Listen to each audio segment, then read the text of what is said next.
Hey guys, before I start the video, just a quick message. I'd like to say thank you to every subscriber. We recently just hit over 79,000, and I'd also like to say that I'm sorry that this video may seem a little bit more patchwork in comparison to the last ones.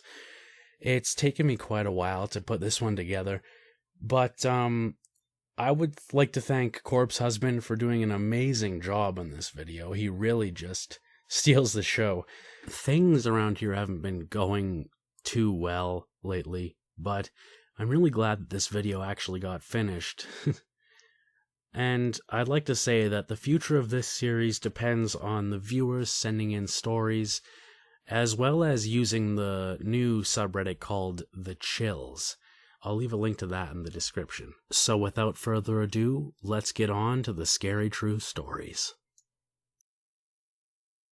Hey The Chills, my name is Chris.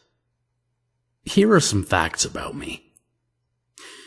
I just got out of a 5-hour police interrogation. I'm never using Craigslist again. And I'm scared to leave my house because I don't want to die.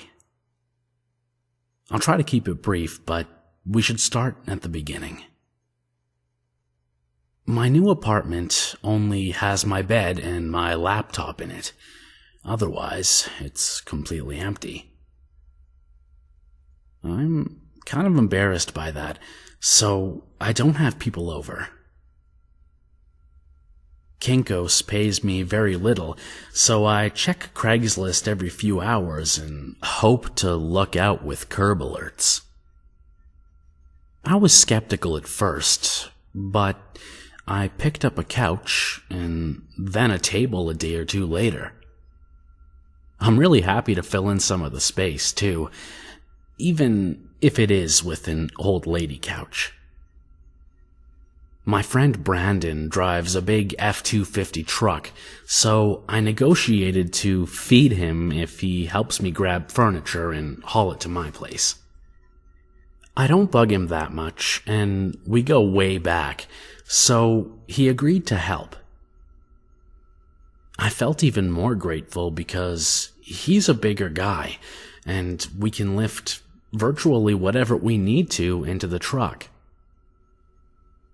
So this morning, I browse the free stuff category when I see a picture of a comfy-looking recliner. The post says that it's been steam cleaned. I've always wanted a nice lazy boy, so I reply that someone has picked it up and call Brandon immediately. It's his day off, so he books it to my place as I put the address in my phone. We were hunting it down inside of 5 minutes. We arrived in record time, blowing right through the residential streets and heading toward the warehouse district. I figured someone was cleaning out their storage. The chair stood on a corner by some abandoned-looking buildings. We hopped out and I started sizing it up while Brandon put down the back of the truck. It smelled like it had just been cleaned and was enormous. About halfway through lifting it, a bright flash went off from one of the cracked windows in the dilapidated building. Brandon and I shared a concerned look and chucked the chair in the back as fast as we could. I was a little spooked, and we sped off without securing the chair. Once we got out of there, we joked about getting killed in an alley, and I asked Brandon what he wanted to eat for lunch. He said International House of Pancakes, and that sounded pretty great to me, so we drove to get some hash browns and waffles. Entering the parking lot, this hippie-looking bicyclist shot out from in front of us. I tensed up, but luckily, we were only doing about 15 miles per hour, and Brandon stomped on the brakes. The tires screeched, and the momentum ended up tossing the chair out of the trunk and onto the pavement. I was in shock for a second, and then I started to get angry. It must have shown because the biker took off as soon as he saw our faces. I got out to survey the damage. I heard a loud crack when the chair hit the ground. The recliner was broken. The pavement had snapped the wooden frame on impact, and I was pissed. We started manhandling the now broken and even harder to carry chair back into the truck. I threw it in disgusted, and that's when I saw an envelope in the liner under the chair. It was a normal-looking manila thing, about the size of a piece of paper. I grabbed it and walked to the door while Brandon parked. As Brandon pulled up, he offered to pay for his own food because I'd gotten robbed, but he had shown up and helped, so I insisted. A cute waitress wearing a Liz name tag sat us at a far table. Liz said, "I hope you guys are okay. What happened?" Brandon replied, "Idiot ran right in front of us. He's lucky we didn't hit him." I said, "Nothing like a near-death experience to make you want some hash browns." Liz said, "I hope you guys are okay. What happened?" Brandon said, "Idiot ran right in front of us. He's lucky we didn't hit him." I said, "Nothing like a near-death experience to make you want some hash browns." "Yeah," Liz said, "I'm glad no one got hurt. Are you ready to order?" We ordered our food and Liz was being playful. Brandon took that as his cue. "When do you get off? You want to do something later?" Brandon asked. Liz blushed. I said, "Sorry about him. He's an animal. I can't take him anywhere." Brandon shrugged and howled like a wolf jokingly. Liz walked off toward the kitchen laughing. Brandon and I joked for a few minutes. He revealed that he was in love with our current food provider and fully intended on arranging a marriage. I offered the broken chair as a dowry and grabbed our newfound hidden treasure. The envelope didn't have any writing on it, so I pulled the metal prongs together in order to open the flap. I dumped the contents out on the table. I frowned and saw Brandon had a matching frown. 4 Polaroids and a black box the size of a Haida key laid there. As Liz came with our plates, Brandon smiled at her and I flipped the pictures over. Liz said, "You boys have a nice lunch." Brandon said, "Maybe I can get you a dinner sometime." Liz nodded like she was busy and hurried off. I shook my head and Brandon dug into his food. The pictures showed 4 different people. All of them were tied to the recliner with tape over their mouths, wide-eyed and covered in tears. Nope. I dropped the pictures and scooted away from them in the bench seat. Brandon picked them up and looked at them for a second before going wide-eyed himself.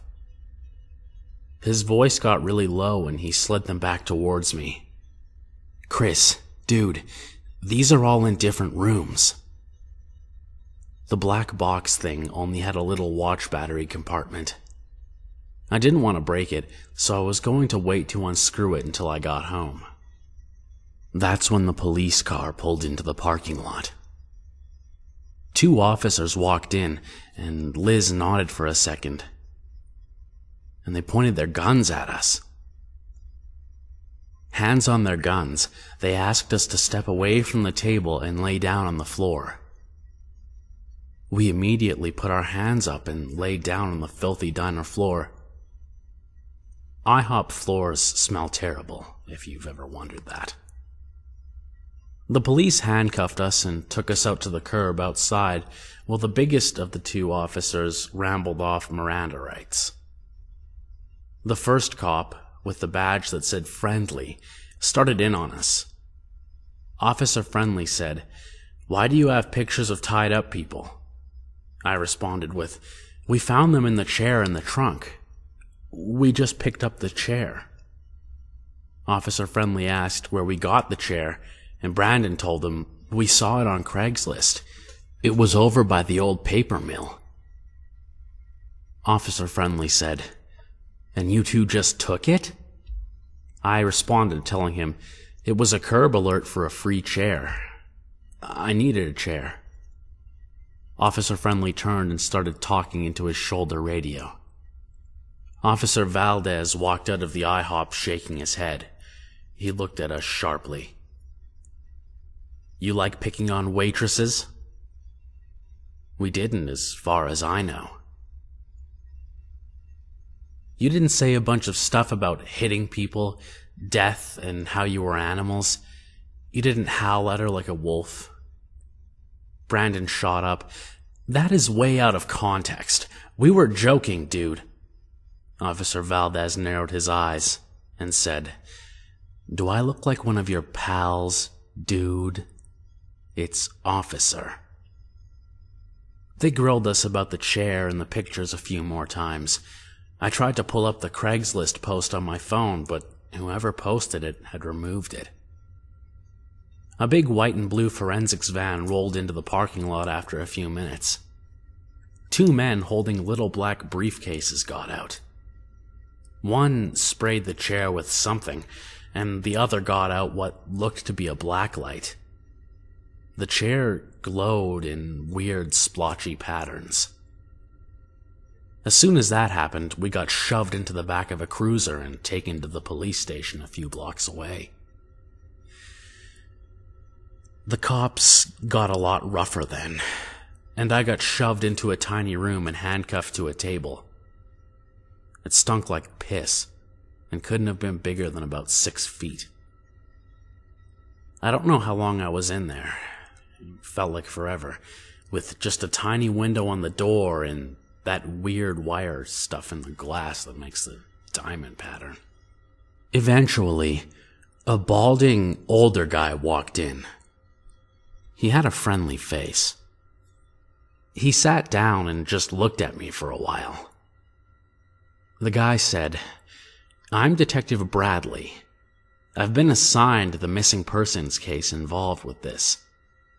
Let's start from the top." I told the detective the entire story. He took notes the entire time without showing any emotion. Then he walked out without another word. I sat in the room sweating and panicking for 30 minutes before he returned. He strode in, sat down, and looked at me again. Detective Bradley said, "Okay, your friend just told me what happened, so let's start over from the beginning again." What the hell did Brandon say? I went into the entire story again. By the end, I was exhausted. Detective Bradley asked, "Where are your friends?" I told him I didn't know where they put Brandon, but then Detective Bradley said, "The other 2. I told him that I had no clue what he was talking about.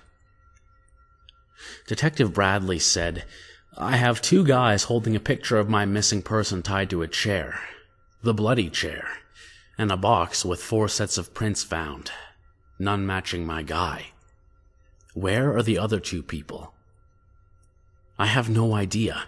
They probably left the chair." At this point, it devolved into even more back and forth and retelling of the story a few more times. I was angry and scared, and I was ready to lose it. I had an idea and asked for a lawyer. That made Detective Bradley really angry, but he walked outside and I assume he got me one. A little after, he returned and someone knocked on the door and waved through the tiny reinforced window. The detective and the guy talked for a minute before he returned to his seat. The cop said, "What's the transmitter for?" "What transmitter?" "The radio beacon you had on the table. What is it for?" "There was a tracking beacon in the chair?" "Don't play stupid." "I almost took that home." I think me freaking out made it click together for the cop. He cooled off a little and started asking me if I saw anything while picking up the chair, or if I could remember anything about the post. I told him what I could until my lawyer showed up. He demanded I be released, and then got Brandon out too. Detective Bradley stopped me on the way out, though. Detective Bradley said, "I'm not sure you're telling the truth, but I'm going to keep looking. Do you think that flash could have been a camera?" "What flash?" I asked. "The flash, when you picked the chair up. Do you have any place to go that you aren't alone?" I paused for a second. Whoever did this knows what I looked like, and I broke the chair and caused the investigation. Brandon decided to sleep over here. Luckily, the flash came from the opposite direction of the license plate. But even getting home, I was eyeing everyone, and every set of headlights had us both peeking through the blinds. I guess you get what you pay for. Brandon and I were stuck in a state of fear, barely sleeping and barricaded in my apartment. Even the tiniest noise caused us both to grab improvised weapons. We barely talked, but when we did, it would push us both deeper into uneasiness because, well, we were terrified. The headlights at night were the worst. I would tense up as they passed across the window, thinking I was going to die each and every time. I called the police station 4 times about suspicious behavior. They only came the first 2, though. The second time, I had gotten my downstairs neighbor in trouble. He came home late and was charged with having an open container of alcohol in his car. Luckily, they didn't arrest him because he was already at home. 3 days of constant terror passed before we started to unwind a little bit. The police said it was probably a sick joke that went too far the last time I'd called. I think we both wanted to believe that. It felt so horrible that we didn't want it to be real in any way. We'd run out of food completely at this point, which was a big problem as I'm a bachelor in a new place, so we started with barely any. So at that point we were literally starving. You could only stretch a box of ramen noodles and some leftovers so far. Brandon said, "I'm going to make a supply run up to Publix." I shook my head at him. "I don't think that's a good idea, man." Brandon ignored me and grabbed his keys. I remember thinking he was trying to convince himself it was okay. I put up a hand to try and say something, but Brandon shot through the door. He said, "Be back in like 30 minutes. It'll be okay." He finished the sentence as the door was closing. That was the last time I saw him alive. I waited for 5 hours and he never returned. I couldn't take not knowing anymore, and his phone wasn't answering, so I called the police. They recognized the number and said to give it until tomorrow. That night was the scariest night I've had in a long time. The shadows even seemed to stretch toward me. Everything was a threat. I was sitting with everything off in the pitch black so it wouldn't look like I was home. I had already moved my car to the visitors section so Brandon could pick me up and help haul the chair, so the apartment space was empty. In the darkness, all I could hear were bumps that, in my mind, were people creeping in the dark after me. and my downstairs neighbor. I remember hearing him yell about the ticket in a very angry tone of voice. Downstairs guy said, "Fuck that upstairs asshole. Hope he dies of cancer." It wasn't helping my sense of safety. My anxiety intensified and I hugged my knees in a tight ball. The voice downstairs said, "I don't care if he can hear me. I hope he can." I passed out from exhaustion shortly after checking on the chills. The yelling stopped while I was typing. I was propped up in the far corner of the living room, clutching a steak knife because it made me feel better than having nothing. I remember fading out while still being scared, just a giant, heavy black curtain slowly burying me. I woke up the next morning stiff. My entire body popped as I stood up. I woke up around noon, and I called the police again. The lady on the line said, "We will dispatch an officer to get a report from you. Stay at home." I haven't left home in 5 days. My friend left home and now I'm filling a report. The lady switched tones. "I'm sorry, sir. An officer will be there shortly." I was staring at the empty fridge, and I had this feeling that I was just as hollow inside. I felt starved, scared, and carrying around this sinking feeling about Brandon. I've never wished that I was a different person with a different life, more than I did at that moment. Detective Bradley showed up at my door instead of a uniformed cop. That would save some time explaining at least. I recapped the last few days for him on my doorstep. Detective Bradley said, "Okay, well, before we talk, you haven't eaten in 5 days. Will you come grab some food with me? My treat." I really didn't want to leave. I got suspicious of the offer almost immediately. Detective Bradley said, "I can keep you safe. I have a gun and everything."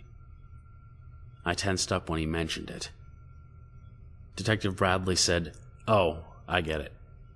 He then held up his police radio and pushed the button. "This is Bradley at," he said my address here.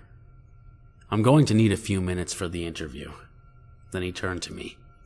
Detective Bradley said, "See, they all know I'm here." I still didn't trust him, but look, I was starving. My resolve was starting to buckle. Detective Bradley said, "You can sit up front and play with the lights." I had one of those moments where you should be terrified, but my first reaction was actually, "Ooh, lights," in my head. I felt silly and went with him. He was being nice on the ride there, not saying too much. We came to this hole-in-the-wall place named Sally's. It was a cop diner. I felt a lot better when I saw a dozen or more officers in uniform at the various tables and stools. They couldn't all be in on it. We ordered, and during the wait, Detective Bradley started talking. He said, "First, I wanted to say sorry for the scare we gave you. It looked really bad at the time." I nodded because, honestly, I thought it looked bad too. Detective Bradley said, "We looked into the matter further, and there are similar cases going down the coast. We think it's a team of drifters. Nothing's confirmed, however." I was thankful when the giant omelet and the French fries arrived. Detective Bradley nodded to the food while he was talking. The way I dug into the food, the waitress might as well have brought me a shovel instead of a fork. "I have some news that might be a little hard to hear about Brandon." I paused mid-bite. The sinking feeling somehow started sinking faster. "What?" Detective Bradley said, "We found his truck last night, abandoned behind the shopping center. No trace of him." I don't remember moving, but my head bounced off the table and woke me back up. Detective Bradley said, "We're searching for him now. I'm going to send a detail to your apartment. For a few days, though. All right?" I nodded, kind of. My bones felt like rubber. Detective Bradley said, "We're pretty sure that they'll keep going south now. At least that's the pattern so far, but I wanted to be sure." I wasn't proud of it, but I numbly finished eating while I was still in shock. I hadn't had more than a bowl of ramen noodles for days, and I didn't know how I would get food next. The ride back was silent. I made eye contact once by accident and received a sympathetic look from the detective. He stayed with me for an hour. He'd made a call to the department. None other than Officer Friendly showed up, holding a bag of groceries. He handed me the bag with a wink. "I snuck something in the bottom for you." "Thanks, that's really nice of you." "I'll be right outside all night, buddy, so you just make some noise or flash the lights a few times and I'll come in shooting." I nodded and he punched me on the shoulder softly. It reminded me of an older brother a little bit. I think he felt a little guilty. He went back and sat in his car. Under the milk and the cereal and the microwave meals, there was a six-pack of Miller Lite. I'm not much of a drinker, but it was a nice gesture, and I had one just to take the edge off the situation. I didn't remember how bad beer actually tasted until it was too late. The next couple days, the cops rotated shifts in front of my house. The downstairs neighbor was pissed, like insanely pissed. I could hear him yelling about it all night. After the third day, there was a report about a posting that looked suspiciously like the others a bit further south, so they decided the protective detail had done its job. I was so relieved. I felt bad about the other people in danger, but the selfish part of me just wanted to feel safe. That is, when my situation went south, along with the cops' focus. You play all these games in your mind about what you would do in a bad situation. You make all your little plans. You think that you have it all under control and you know what to do. Then one night, you wake up with 3 men wearing ratty ski masks standing over you, with a knife to your neck and a hand over your mouth. I felt a hand grab the back of my hair. Sharp pain shot from my scalp as the fingers tightened. I couldn't tell who grabbed me because I was still blurry and coming to terms with what was happening. I got dragged into the living room head first and pushed into my computer chair at the center of my room. It was a big executive-style computer chair and, ironically, the only thing besides my laptop that I hadn't gotten off Craigslist. I heard that odd metallic sound of a roll of duct tape being unrolled right before my head was yanked back. I felt the tape wrap around my mouth so hard that it made the inside of my mouth bleed. As the tape wound around my headrest and attached me to the chair, I realized I could only look around by moving my eyes. My head was stuck in place. Quickly, I was bound by the wrists, shoulders, knees, and ankles with the duct tape. I probably should have fought more, but I had 2 guys holding me at knife point. I thought I might get away when they tried to move me. I was fully awake now, and the reality of my situation was sinking in. They weren't going to move me. I tried to struggle and pull free, but the most I managed was to hop the chair a few times. The biggest of the 3 guys pointed the knife at me and shook his head slowly. I was panicking, and it was hard to breathe through my nose, so I started huffing really hard in order to get air. I was dizzy. I wasn't sure why. That's when the one with the green mask punched me. It wasn't a little punch either. He squared his stance and pulled all the way back, like a boxer. My face exploded in pain because I couldn't move my head. I saw a white flash when he connected behind my closed eyes and felt the vertigo as the whole chair rocked back. My cheekbone and eye pounded in pain in sync with my heartbeat. The fact that one of the other guys caught my chair before it fell made me swallow the blood in my mouth like one big solid lump. My mouth felt like a desert full of pain from lack of saliva when I realized they had definitely done this before. That felt a little too organized, and this deep feeling of despair started to wash over me.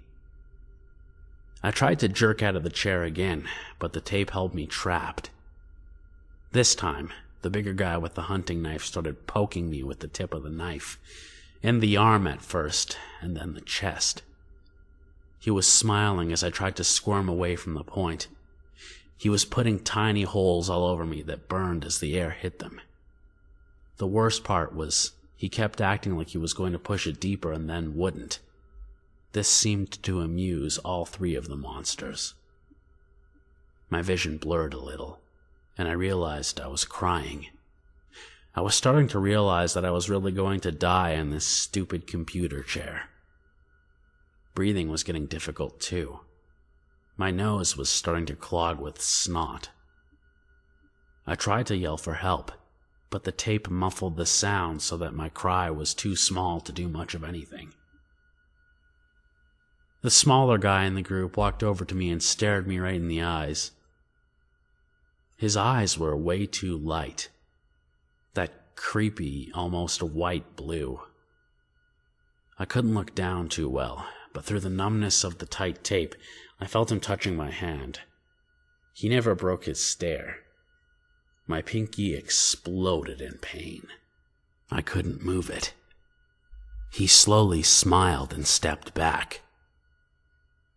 My finger was definitely broken. I could see it sticking up at a 90-degree angle from my hand. It felt like it was made of lava. I say lava because of all the burning plus all the pressure. It hurt so bad I couldn't form a thought, and I began bawling, crying for my life. Every day I wasted doing nothing. Every time I was too scared to try something. It all came back to mock me in that moment. A flash snapped me out of it. The biggest guy had put his knife down on my coffee table and taken a Polaroid camera out of the bag. He shook the picture menacingly against his hand. The smallest one took another picture out of the bag and stalked over to me. He held it up in the dim room, but I couldn't make it out. When he lit his lighter, I saw Brandon, tied to a chair. He was in bad shape. He looked like he was in pain. These animals had tied him into a wooden chair in what looked like a shack with some kind of wire. It was bleeding from where he had tried to yank free. After forcing me to look at him for a long time, and the three of them laughed softly as I tried to kick and claw at them, the small one pushed the burning hot lighter against my arm and started hitting me in the face with the photo lightly. It was intense, and I could smell my flesh burning, but it wasn't as bad under the pain of a broken finger. I swelled with rage at that moment. I was able to force myself not to react. I stared in his eyes, promising that I would kill him someday, silently. The other two found it more amusing than my struggling, which seemed to anger the smaller guy more. He punched me in the burn, so I heard a crack that snapped me back into the throes of agony, which seemed to satisfy him. He grabbed my chin, and he slapped me across the face as hard as he could, and I felt some of my hair rip out from the tape. The entire side of my face burned. The bigger guy waved the knife through the air slowly as he walked the few steps to my kitchen. It was only separated by a half counter from the living room. He smiled under the mask as he turned the stove burner on high. And that's when it clicked. They were taking turns. They laughed at the smaller guy's attempt. This was a game, and I wasn't a player. I was just the field. I moaned then. I'm not sure if it was agony, hopelessness, or desperation, but all the feelings overwhelmed me at once. After what seemed like an eternity, the knife came off the stove. It glowed in the darkness from the heat. It was bright red like a hot coal. He started moving slowly toward me, but kept its point focused in the same spot. Step by step, I started to feel the terror. Another step closer confirmed it. He was pointing that knife at my eye. I started trying to flail out of the chair. He took another slow step closer, the light in his face. I fought with all my strength then. I managed to stretch some of the tape, but not enough.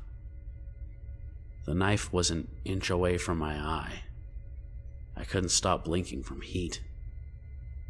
I could barely breathe, but I was too scared to move with it that close. I shut my eyes as I saw his forearm tense so he could stab me. He waited. I think he was waiting for me to open my eyes again. I kept feeling it push through my mind, but I knew if I moved it was all over. Pop, pop, pop. Pop, pop, pop. Pop, pop, pop. My leg was on fire instantly. I couldn't look down, but the knife was against my inner thigh, burning. I struggled and yelled and tried to buck. There was movement in the room. All I could say was, "The knife, the knife, the knife." It hurt twice as bad coming off my leg as it did being put on my leg. I bellowed in pain, a rather shaking, primal type of scream. I looked up and saw a blurry guy with a gun. As I was getting buried under that all too familiar heavy black curtain of unconsciousness, I heard a voice. It was Officer Friendly, saying, "Jesus, were they gonna burn his dick off?" I woke up to the sound of beeps and the smell of bleach. I was warm and fuzzy all over. I think the IV in my arm had something to do with it. Officer Friendly said, "Hey, you up?" I said, "You saved my dick." I realized what I had said, and that seemed hilarious to me at the time, so when he started laughing, I joined him. We laughed for a couple of minutes. My arm was in a cast, my finger in a splint. I had patches on my face and my leg. Bruises in different yellows and purples seemed to be all over most of me. I told him thank you, and Officer Friendly said, "They have you all patched up, but they need to do some tests. You need anything from home?" I nodded yes. I started getting up to pee, and Officer Friendly said, "You need help to the bathroom?" "Think I got it. I'll let you know." I managed to get in without too much trouble. Half my face was deep purple, and the eye on that side had started to fill with blood. I looked like a B-movie monster. I felt like I should be more upset at the time, but I was still warm and fuzzy. Officer Friendly said through the door, "The state is picking up the tab on this one, so you don't have to worry about a bill." I said, "Oh, that's nice of them. You don't smoke, do you?" He wheeled me out to the front and by the cop car. He bummed a cigarette from me off a lady who was sitting there. He came back and handed it to me lit. Officer Friendly said, "Your neighbor called in a noise complaint and said you were having a party." Me and Valdez knew that didn't sound right, so we took the call and saw the nondescript bad guy van. We could see what was going on through the window. I said, "Yeah, that guy said he wants me to die of cancer." My tone was pretty matter-of-fact about it. I was still a little stoned. Officer Friendly said, "Well, he accidentally saved your life then." I started laughing a little. I said, "You said make some noise. I would have flickered the light, but I was a little tied up." Officer Friendly just shook his head and said, "I should arrest you just for that pun." I asked him how they found me. He paused for a moment and took a measured tone. "We found your friend's cell phone in the van. It was still logged into Facebook. You had told him your address to come get you. I will run by and see if they don't let me get you some stuff, though." I said, "Yeah, thanks. I really just need my laptop." Officer Friendly said, "Hopefully the scene will be clear by the time you're out of here. That was a lot of evidence in the van." I asked him if he was going to get in trouble, and Officer Friendly said, "I think we might get a medal. I'll be back in about 30 minutes. You get some fresh air." I finished my cigarette, and the lady let me bum another one. We chit-chatted about nothing, really. She had just had foot surgery. We didn't get along very well, maybe because I was still pretty stoned. It was a nice distraction not to think, though. Officer Friendly showed up 5 minutes early. He had my laptop bag, a McDonald's bag, and another plastic bag. He handed me all three. The McDonald's bag had a Big Mac and a large fry, and the other bag had 2 packs of Marlboro Reds and a lighter. I ate the Big Mac in about 3 bites. I started shoving fries in my mouth, and then realized I hadn't said thank you, so I was trying to swallow and looking up at him, but all I could manage was a thumbs up instead while he laughed. Officer Friendly said, "Okay, man, I'll stop back by tomorrow. Are you good to get back in your room?" I had finished swallowing and told him, "Yes, thank you so much for this." He said, "No problem. You heal up. I'll see you tomorrow." I offered the lady some French fries and she ate some with me. Sure, now I'm your best buddy. I had one last cigarette before heading back up to my room. I had to ask the lady at the counter where it was. My laptop was dead, so while it was charging, I've been sitting back trying to reflect on what happened and sort it all out. Trying to type all this with a broken pinky is challenging. I'm still hoping that Brandon made it, but part of me thinks he probably didn't. But I don't know he didn't. There aren't any reporters or anything. I would think that there would be, but no one's been bugging me so far. I was debating moving, but there's a certain comfort in knowing that every day in the apartment is never going to be the worst day anymore. I think, mostly, I want to get back to school, though. I always wanted to make movies. I'm getting woozy again, so I'm gonna go to bed. But trust me on this one. Just go to fucking IKEA. 100% less murder, plus tasty meatballs. Okay, so this happened about a year ago. I've been debating on creating an account and posting it for that long. I've been dealing with the shame aspect of it and have been worrying that someone might recognize me and or him. I apologize for the length, but I'm trying to fit all of the relevant details. Anyways, this started about a year and a half ago. At the time, I worked at a local gas station with my roommate while going to college for my bachelor's in psychology. My boss had a knack for hiring the worst employees, and Tom was no different. When he walked into his interview, he had long, frizzy hair, ripped and dirty jeans, and a stained t-shirt. She hired him after a brief interview. The first time I officially met Tom, my roommate was training him. He walked right up to me with a big smile on his face, stuck out his hand and stated, "Hi, I'm Tom. It's nice to meet you." I struggle with how to describe the feeling I got looking at him. There was this visceral aversion towards him that I felt in the pit of my stomach. Looking back on it, I think it was his smile.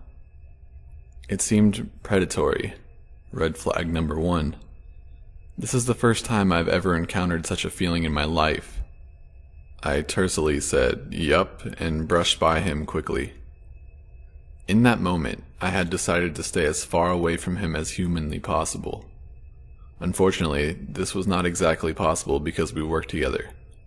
The first few weeks of his employment, he was relentless. Every time we worked together, he would follow me around to talk. Somehow, I found myself talking to him more and more. After a while, he asked to hang out after work. I complied. We drove around and smoked some weed, no big deal. He wanted to hang out more and more. He was okay to smoke with, so I didn't see a problem with it. He asked me a lot of questions about myself, but not in a creepy way. It was like he genuinely wanted to know more about me. This meant that I got to know more about him. He lived with his grandparents, but stated that he paid them like $200 in rent every month. He informed me that he used to do meth, but no longer did. Before meeting him, I was the person that believed everyone deserved second chances. He was only 20, and I just figured that he was trying to figure his life out. Fast forward to the beginning of November. By this point in time, we spent almost every day together. It wasn't even questioned. It was expected. He actually had some redeeming qualities. He got along with my dogs and actually really liked them. When I had to work overnights at the gas station, he would come over and spend some time with them. Despite this, I felt like he was using me. He would buy things on my Xbox using my debit card. He was glued to it. I bought him cigarettes, soda, and food. When I confronted him about using me, he went on a tirade about how he would never do that, and I could ask any of his friends who would tell me the same thing. I had only met one of his friends, and this person had told me that Tom was the worst person in the world. Tom asked me to date him. I wish I could tell you that I said no. I can only say that I was still hurting about the end of a really long relationship and thought I can get over that with Tom. As soon as we started dating, he asked me if he could move in with me. Thankfully, I told him that wasn't even on the table right now. After this, it was night and day. He would say mean things to me to upset me, but when I called him out on it, it was never his fault. I was just too sensitive. We stopped hanging out. There would be weeks where I would barely hear from him. We broke up twice in that time. The last time was in January after not hearing from him for a month. He had been fired a few weeks later for stealing well over $300 from the register over the course of his employment. This isn't counting the merchandise he stole. I also found out that he never stopped doing meth. This is my biggest embarrassment. I know all signs of meth use, and he didn't pick up on any of them when we were together. I asked him where he wanted me to send his stuff. He told me to bring it to his grandparents' house. That wasn't going to happen. He would frequently come into my gas station drunk and rant about me to my coworkers, telling them that I was being a shitty person for not letting him see our dogs. I had them for 2 years before I even met him. After a month of dodging me about this stuff, he told my roommate that he didn't care if I threw it in the garbage. I waited a full month, and then I threw it. He started coming into my gas station when I was working and try to talk to me. I would avoid him, and he would tell my coworkers to give me messages. He'd leave me written notes asking about his stuff. I ignored all of them. A month later, he was still sending me messages on Facebook about his stuff. Finally, I conceded and sent him a message apologizing but informing him that I had thrown his stuff in the garbage. As it turns out, this was a ploy. He sent me a 5-page letter telling me how much he cared about me and that he never appreciated me for the person I was when we were dating. It was a long, rambling letter with big words just jumbled together. If anyone would like to read it, I can post it in here. I keep it for comic relief. I told him exactly where I thought he could shove this love letter. About a month or so later, I was working the early shift at the gas station. I woke up to a text message from my roommate. It contained a link to a local newspaper and, oh my god, you have to read this.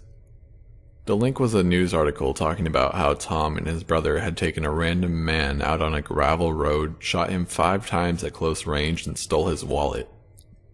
They left him there to die. He survived the assault, but is still working on getting right again. This gravel road was 5 miles from my house. Tom was sentenced to 6 years in prison. His brother testified against him and claimed that he was unaware that Tom had shot the guy because he stayed in the truck.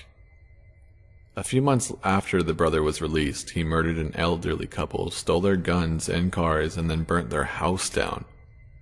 He's in the county jail awaiting trial. I'm still very much haunted by all of this. Again, I apologize for the length of the story. This happened last year. Right about this time of year as well. I'm a 27-year-old transgender woman who just started transitioning that year. It was 2 weeks before I was set to move from Cairns to Sydney, and I decided to go out to get some alcohol in order to celebrate, seeing as it was about 8 p.m. But of course, the liquor store was closed, so I decided to just get some snacks. Now, I live only 2 blocks away from the grocery store, and I was wearing a short skirt and plain black t-shirt. Some middle-aged Aboriginal guy then started following me, and continued to offer me to come back to his place to drink wine. I kept denying, telling him I don't drink. Though it was a lie, I didn't feel like going to some stranger's place to drink where I could possibly get raped. He wouldn't take no for an answer though, and even began to touch my arms and back. It was really creepy. He only stopped and left me alone after I told him that I was living with a police officer. Another lie, but at this point I was panicking. Needless to say, from now on, since I live with my partner, I never go out alone at night. This second story happened only 3 weeks ago. My partner and I had just been to a weekly Tuesday night thing that our friends and I have at the local shopping plaza and park, and I was in a rather good mood, but tired, so we decided to walk home. The route we took home went past some small cafes and shops, and outside this one cafe was this group of people, obviously on some sort of drug, and obviously also drunk. As my partner and I walked past them, one of the males started harassing me, asking if I was a guy or a girl. As I said before, I'm a transgender woman, so transitioning from male to female. And I wasn't in the mood to have discourse with an alcoholic junkie, so we continued walking without saying a word. But then he kept following us. So I turn around and say, "None of your business," and he starts getting in our faces and tries to start a fight. My partner just stands there, ready to defend us, when the male begins to swing at him. Poorly. We just turn around and continue walking with this dude abusing us and also verbally abusing us, trying to get us to fight him. It didn't stop until we turned a corner near a police station. This last scary incident happened a few months ago. Once again, it was during a weekly Tuesday night event. My partner and I were on our way to the local McDonald's. We were crossing the street that was in between the McDonald's and the KFC when this crazy woman speeds around the corner and stops inches away from us, glaring the whole time. As we continued crossing, she kept edging closer to us. After we finished crossing the street, obviously shaken up, I flip her the bird and yell out, "Yeah, fuck you too, bitch." Bad move. As she parked outside the McDonald's and followed my partner and I in, berating us. Then, out of the blue, this woman who was obviously drunk and on some hard drugs I mean, you could literally smell them. She grabs me by the throat and starts yelling at me even more. It wasn't until the manager of the McDonald's came out and told her to leave, that he was calling the cops, that she let go of my throat and left. Her mother, who was obviously just as bad as her, glared at us even more. Since then, I've always been paranoid to go out, and I'm always watching over my shoulder. About 4 years ago, I was a junior at a small college in LA County. Bordering my town was a large cavernous region known as Turnbull Canyon. It's the kind of place that has a healthy amount of creepy folklore surrounding it, with an area empathetically known as Hell's Gates. Stories of cultic activity, gang killings, abandoned mental institutions, and the like. The kind of shit you hear about any place old enough to have a reputation. In reality, most of the stories were spurned from a tragedy that occurred years prior. A woman's body was found at the base of the canyon, and from then on the rest is history. Nevertheless, when a photographer friend asked me and another buddy to go out to the canyon in order to take some photos of the LA skyline, I had to oblige. The canyon was about a 30-minute drive from our campus, and we had been listening to the King of Limbs the entire drive, which proved to be a perfect ambience to get me feeling pretty anxious about our little excursion. I should also note that I'm a pretty anxious guy in general, so traveling out to a remote area preceded by its reputation for scary occurrences admittedly had me thinking twice about the decision. At the top of the canyon there's a small residential area. A few ritzy houses surrounded by trees and woods. In order to venture into the canyon itself, you have to follow a main trail with several smaller arteries that split off in other directions, but ultimately culminate, after a couple miles or so, at the base of a steep hill adorned with an old water tower overlooking the city. Anyhow, we parked our car at the top of the canyon road, divvied up the camera gear, and made our way out to the trailhead. It was around 1 a.m. by this point. After walking the trail for about 5 minutes, Dave, the photographer, decided it was time to set up his first shot while Jeff, our other friend, and I kept watch. Eventually he got the shot that he needed, and we continued walking for another 5 minutes or so before Dave decided to set up his next shot. At this point, the trailhead had disappeared behind us completely, and we were a little less than a quarter of the way to the water tower. While setting up the tripod, we noticed the faint glow of headlights off in the distance, which was strange because the trail isn't meant for cars, nor is it big enough for them to pass through. If I recall, it's only about 5 feet wide with shrubbery on both sides. This was clearly a bit of a red flag for us, and we were the only people there, so we immediately packed up our things and ducked off into the brush, waiting for the car to pass on. Eventually, an old pickup truck idled to a stop about 50 yards from where we were hiding. The truck itself was old and rickety, sitting on a lifted chassis, the bed of which was missing entirely. Growing up in the country, I knew it as a type of truck typically owned by backwoods folk who lived in the boonies and preferred to be left to their own devices. We watched in agonizing anticipation as the truck just idled in place for several minutes before flooring it down one of the other trails, the roar of the engine echoing throughout the canyon. Clearly, we were spooked at this point, the three of us speculating as to our next step. Jeff and I were reluctant to continue, while Dave assured us that it was probably nothing, perhaps just a guy off-roading, as he put it.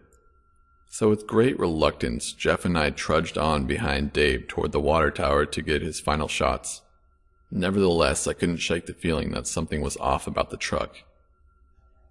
I mean, I knew plenty people in high school who would go off-roading for fun in the woods, but never on finicky canyon trails barely wide enough to hike on, let alone drive.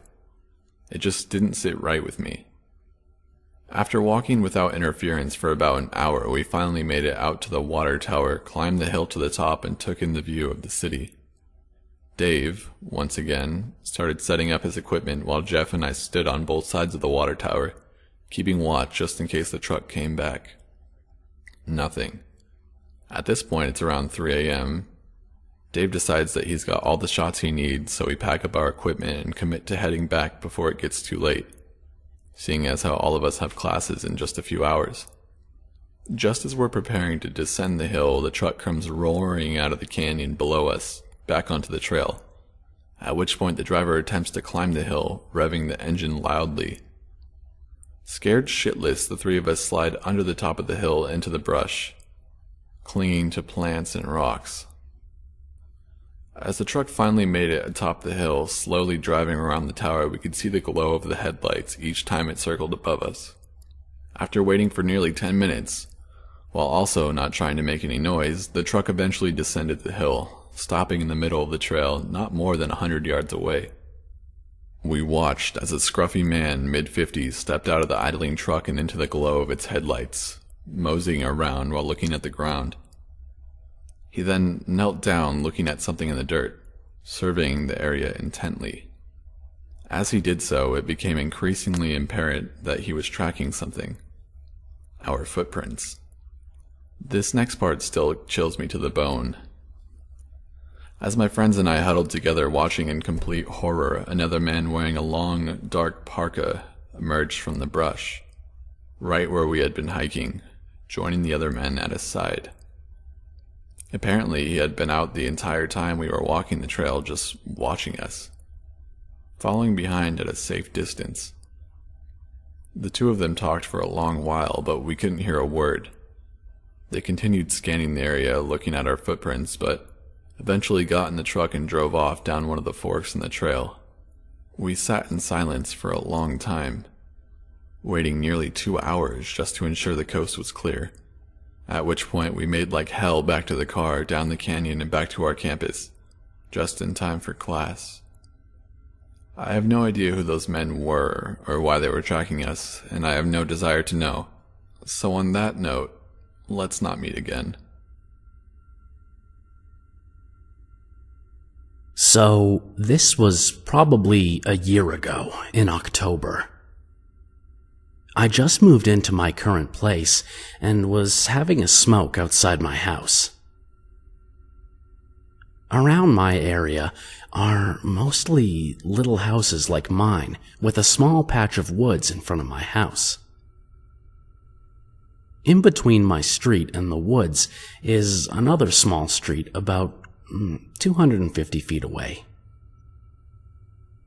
It was around 9 p.m. and was fairly dark outside. Typical night, right? No. All of a sudden, I hear this weird noise. It sounds like loud growls that would gradually turn into screams.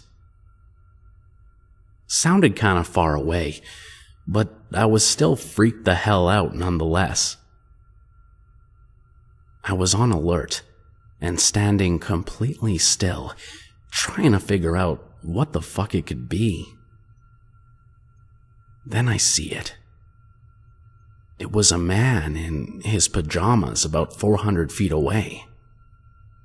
He was rapidly and aggressively twitching his head, still making the noises and slowly shambling his way somewhere. I couldn't understand what in the hell was going on. This man was acting possessed, or maybe he'd had too much of, I don't know what the fuck kind of drug. Maybe this is how the zombie apocalypse happens? Fair to say, I was hiding behind bushes near my front door. After what feels like 15 minutes of watching this man getting slightly closer to my house, he starts to change his course. He was heading into the woods. The dark, creepy woods. My eyes didn't leave this guy until he was completely submerged in the woods and darkness. And for safe measure, I ran inside my house and waited to make sure he was gone. Locked all the doors, locked the windows, and shut the blinds. Later, I told some friends and family, and I'm not sure if they believed me, but my uncle got me a strong set of pepper spray just in case. I was just reading through this sub like usual and was remembering some things I've been through and decided to upload another story. This one goes all the way back to when I was 13 and decided to volunteer at a summer camp. For the safety of the camp, I'm not going to divulge its name or location. Before I tell a story, I want to mention that this camp is absolutely excellent. I love it in every way, and it was by no means the fault of the camp that a creep crept into their midst. I was young and stupid and had just gone through a heart-wrenching breakup with my first love, who was actually dating me while they were in college, but that's another story for another time.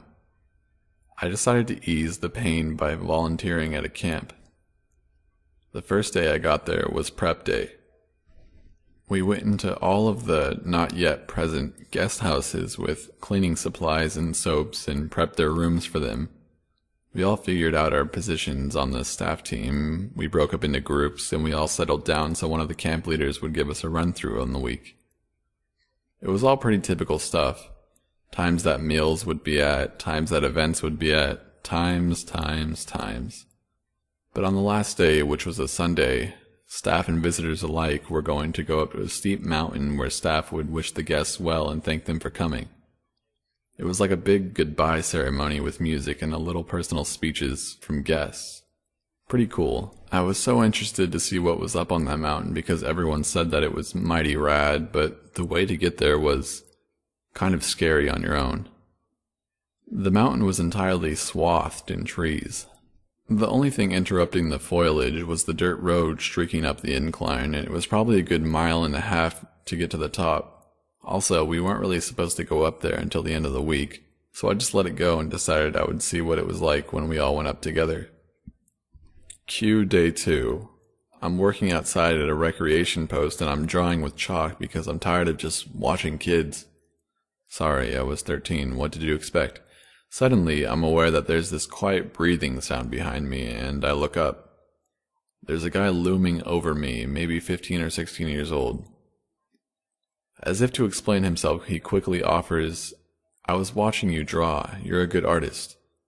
I was used to this sort of compliments, sorry again, cocky 13-year-old, and just offered him chalk to draw with because I was bored and wanted company. He sat down next to me, but just watched. He kept complimenting me, and not just my drawings anymore. It was a little awkward, but my little broken heart absolutely thrived on it. By the end of the day, when we were all going back to our separate cabins, my new friend asked me what my cabin number is. Now, of course, you're going to think I was an idiot after I say I told him which cabin was mine, but let me explain myself. The camp had this fantastic personal mail thing going on. If you knew someone's cabin number, either a guest or fellow staff members, you could write them a note, stick it in a mail chute, and have the camp's personal delivery service bring it to the specified cabin. To my surprise, he didn't send any mail through the mail service. Day 3 was kinda odd because he did write a letter, but he gave it to me by hand.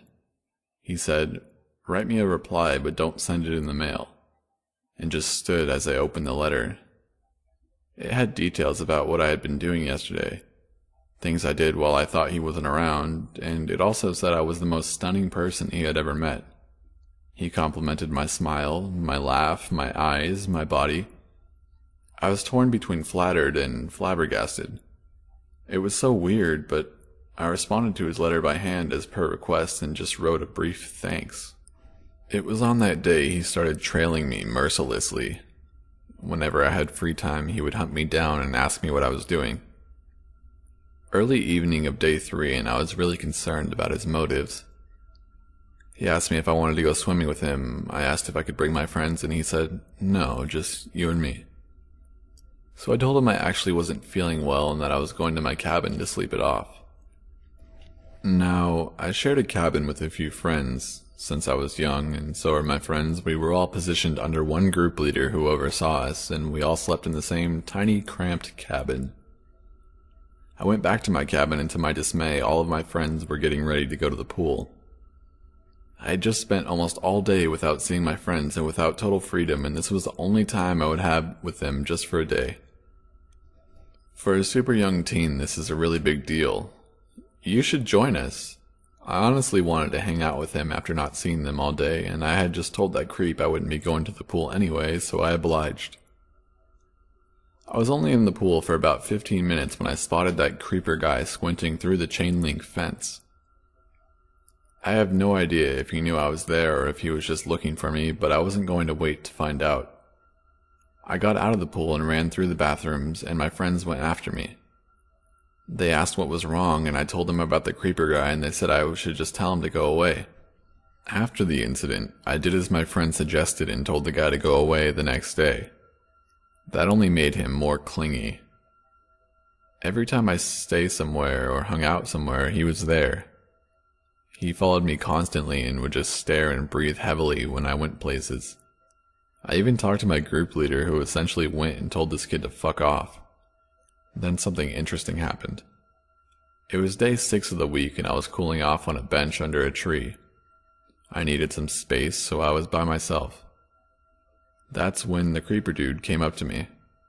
I was surprised because I hadn't seen him since my group leader shooed him away, but here he was now. I asked what he wanted. He said, "Go up the mountain with me." I was really confused. I asked him why. He said he had left a few things up there and that he didn't want to go alone, but that I should go with him now because it might rain. The sky was totally clear. I told him I wanted to tell my friends where I was going, and he got really anxious and said, "No, they don't like me, and if they hear you're going, they'll want to go with you. Let's just go by ourselves." I kept prodding him for answers as to why I should go up and why it was so urgent, and he eventually said he left his guitar up there. What the actual heck? Who walks for about 1.5 miles to go to a place they're not supposed to be, brings a guitar, and then just forgets it there when he's coming back down? It just seemed so fake, and I just said I had to go and then left. Thankfully, on the last day, I got permanent/non-volunteer staff members to tell him to leave me alone. And for the rest of that day, staff members escorted me places, and I wasn't ever alone. The guy didn't even look at me after that. Every time I glanced at him, he was just staring at the ground. The one thing that scared me when I got home from the camp was that we had a volunteer staff roster with people's names, numbers, emails, and addresses just in case we made friends or needed to contact us somehow. The oddest thing was that he never tried to contact me. He was so obsessed I thought he would definitely try, but nope, never did. Whatever awful interest he had taken in me had apparently worn off, but I'm super thankful for that because he was scary as hell. This happened a couple of years ago. I woke up one morning. I'd had one of those bad dreams where you wake up in a rush and immediately sit up. This time, it was different though. I had a cigarette in my mouth. I don't know how it got there. I accidentally breathed some smoke through my nose and started coughing, and accidentally put my hand on the cigarette, burning it. Again, I had absolutely no idea why that happened. Worst part? I live alone. My doors and windows were locked, and I don't even smoke. Tried it twice before that, but that's it. It wasn't a dream, because I got up and went to work as usual, albeit scared as hell, and I kept the cigarette butt on my table. It was there for weeks afterwards. I threw it away eventually, though, so I can't provide pictures of it.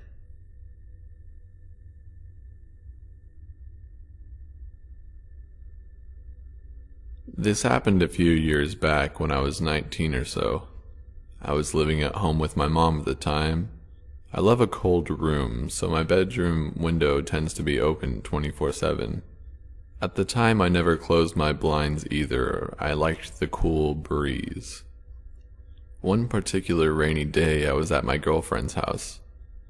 When it rained hard, I did tend to close the window, but since I wasn't home, I wasn't even thinking of it. My mom was home, though. Sometimes she would go into my room and close my window for me if I was out, but I guess she didn't think of it either this afternoon. She heard a knock at the front door and went to see who it was. Now, I should mention that my mom works at a local deli and therefore has a lot of regular customers that she has gotten to know over the years. She hasn't ever talked or even seen any of them outside of work before, until now. An old man was at the door, one of her regulars. She seemed a bit confused, but greeted him nonetheless.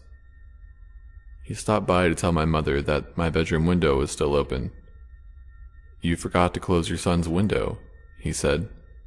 At the time she was a bit confused, but grateful that he went through all of this trouble of reminding her. It wasn't until I got home when we realized how strange it all was. This was a regular customer of hers that she had never seen outside of work before. He wasn't shocked to see my mom, as if he knew she lived there. He said, "Your son's window," implying he had seen the inside of my room, has seen me inside my room. He also reminds my mom that she hasn't closed my window yet, implying he knows she usually does. How long has he been watching me through my bedroom window? A friend and I were getting ready to go pick up dinner at night. As we're walking down my driveway, we see a car parked at the end. Unsure who it was and why they were outside my house, I walk down and peer through the window. Inside are a well-dressed man and woman. They're looking straight ahead. No expression. I tap on the window to try and talk to them, and they remain motionless, still staring forward. I go back inside with my friend to call my parents to ask them what to do. I go back outside to get a plate number, and they're gone. I never saw them again. I've never liked going alone on elevators. Ever since I was a child, they make me anxious. I live on an 8th floor, so most of the time I have to take it. Through the elevator doors, while there's still daylight, you can see the floors you are passing, so during the day I at least can see where I'm at, and that makes me feel a little less overwhelmed. At night, well, I'd rather take the stairs. It was really late when I got home, maybe around 2 a.m., so I began going up the stairs. Everything was running smoothly up until the 4th floor. I heard someone moaning in a faint, slow, creepy voice. I freaked out and stared, climbing the steps as fast as I could. I couldn't really tell where the moanings were coming from, but whoever did it increased in volume of those terrifying moans as I came closer to my floor. When I was finally there, the moans abruptly stopped. Just so you know, the elevator is facing the entrance of the stairs where I was at, and I knew it was there because I could see the light coming from the gap between its doors. And here's what, to this day, still scares me to the bone. The lights of the elevator started to flicker, and not because they were damaged. Oh no, there was someone pacing from one side to another inside the elevator. I ran as fast as I could to my apartment, and when I finally made it inside, terrified, I heard the elevator door open and I froze. I heard him or her moan again, and then cackle loudly, as if he or she was mocking me. Shortly after, I also heard steps, as if the person was walking down the stairs. I think my unreasonable fear towards elevators might have saved me from who knows what yesterday. And no, I still won't be taking the elevator at night. I'm an 18-year-old female, and I work as a floor associate at a thrift store. I was working my, unfortunately, usual 2:30 to 11 p.m. shift, along with my supervisor, Ken. It was around 8 p.m., and since it was a Friday, we were pretty packed. Where I work, we have court-ordered community service workers, and one of the coolest ones we've ever had, Jack, happened to be getting his hours in at the time. I was super busy focusing on just doing my work when Jack came up to me and mumbled, "That dude smells like he has a lot of cats." I looked to my left, where Ken was standing, and there was an older dude wearing a trench coat and sweatpants, standing really close to Ken, and talking to him in a really quiet tone. He was about 6 feet tall, and he looked really dirty. As Jack and I were laughing amongst ourselves about it, the old dude came up to me and got really close to my face. I'm talking 4 or 5 inches away, and started talking to me super quietly. Jack was right. He smelled like straight up piss. "Hi. Your hair is so pretty." The fucker starts touching my hair. Jack noticed and joked, "Hey, is my hair pretty? We kinda have the same hair color." I'm so thankful he noticed that I was uncomfortable. Sadly, the creepo dude didn't pay him any attention. I kinda swatted his hand away from me, but he didn't seem to get the picture. He went on and told me about how he used to have a girlfriend who looked just like me. She, apparently, also helped him beat up a little black kid. He told me the story as if he were proud. He also kept using racial slurs, which, I don't even have to say, made me a little angry. My face began to get red and I got really shaky, because as he was telling his horrible story, I tried to inch away from him, and he kept grabbing my shoulder to pull me closer.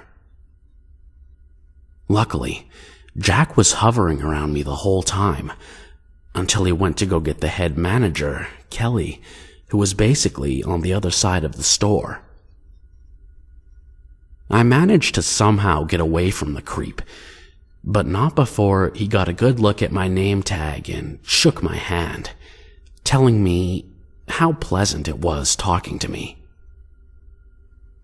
I walked away as fast as I could and ran straight into Jack and Kelly. I was visibly shaking and asked Kelly if I could take a break until the dude left. Bless her soul for letting me go to the back room. After washing my hands and frantically texting my boyfriend about how panicked I was, Kelly came into the break room and promptly told me that she and the assistant manager, Scott, were gonna try and kick him out. Apparently, the dude was hugging a lot of young girls from behind. After I calmed down a little, I walked toward the front of the store. Scott was coming toward the back room and pointed to the back of the store and said, "Walk that way." Creepy Man remained at the front of the store for a good half hour after that, talking to people as they were checked out. And for that whole time, I was busy looking over my shoulder to see if he was there. Maybe I was being super paranoid or dramatic, but I was really scared. He ended up leaving after a while, thank God. We get a lot of weirdos at work, but for some reason, this dude scared the shit out of me. Cat pee racist fella, let's not meet. And for the love of God, never call me by my name again. This incident happened to me last year on Halloween. My little brother and I were home alone since our parents had gone out to a Halloween party. They had tasked us with handing out candy to the trick-or-treaters. This bummed my brother and I out because we had made plans to go trick-or-treating with a few friends. Our parents told us that we were too old to still be trick-or-treating, and that we could instead invite our friends over to the house and hang out there. My friends declined my invitation to come over because they still wanted to go trick-or-treating, so that left me home alone with my brother handing out candy. A lot of people stopped by our house, and by 10 o'clock almost all of the candy was gone. My brother and I decided that we'd eat the rest. We were sitting on the couch watching a scary movie, stuffing ourselves with candy, when there was a knock at the door. I stormed off the couch, wondering who the hell could be knocking on our door this late. I assumed that it was just some late-night trick-or-treaters. Even if that was the case, I had turned the porch light and the Halloween decorations off, which should have been a dead giveaway that we were out of candy or that we weren't home. So I assumed it was my parents. Being cautious, I looked through the peephole and saw a suspicious man standing on our front porch. He was wearing a black hoodie with the hood over his head, which made it difficult to see his face. The only detail of his face I could spot was that he had a beard and dry, crusty lips. There was no way that this guy was a trick-or-treater because he wasn't wearing a costume and was far too old to be trick-or-treating alone. His hands were stuffed in the front pocket of his hoodie, and he also looked very thin. Every single red flag went off in my head about this guy. There was no way in hell I was going to open the door. Still looking through the peephole, I watched as he knocked on the door again. He seemed desperate for us to open the door and was shaking a bit. It wasn't cold outside, definitely not cold enough for someone to be trembling. He was giving me a bad vibe, and I wanted to get rid of him as soon as possible. "We're out of candy," I shouted to him. I watched as a smile spread across his face. It wasn't a very friendly smile either. "Are you alone in there?" the man asked, almost in a mocking voice. His voice was raspy and dry. "Should I call the police?" my little brother asked me quietly, gripping his cell phone.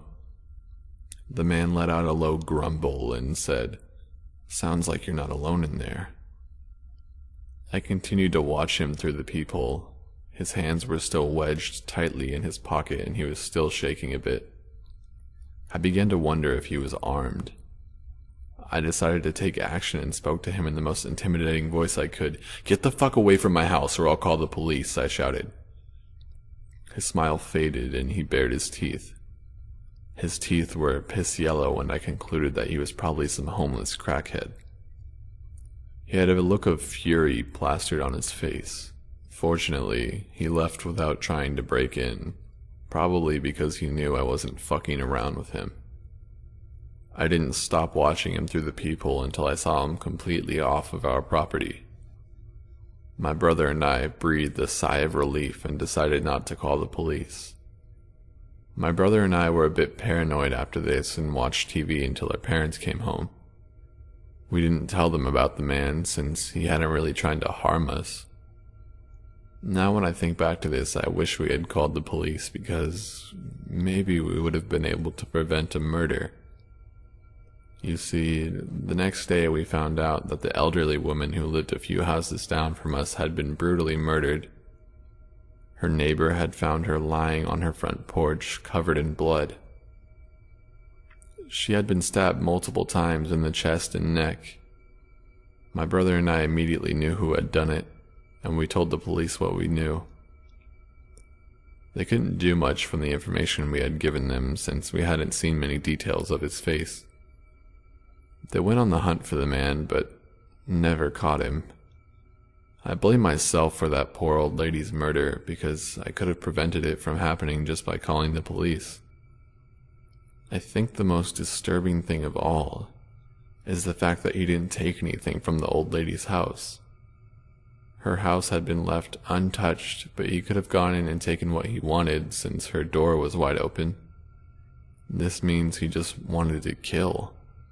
That was his only intention. He didn't want money or jewelry. He only had the urge to murder.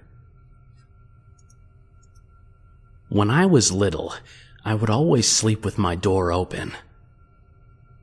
I went through a phase where I would wake up between 3 or 4 a.m. every night, and every single night I would hear footsteps walking up my stairs, around my living room, through my dining room, across my kitchen, and down my hallway. They would always stop right before my doorway, then turn around and go back into the basement. But one night, they didn't stop. What I saw was a shadow of a little girl or boy walk right in front of my doorway, look at me for a few seconds, and then walk away, right back down the stairs.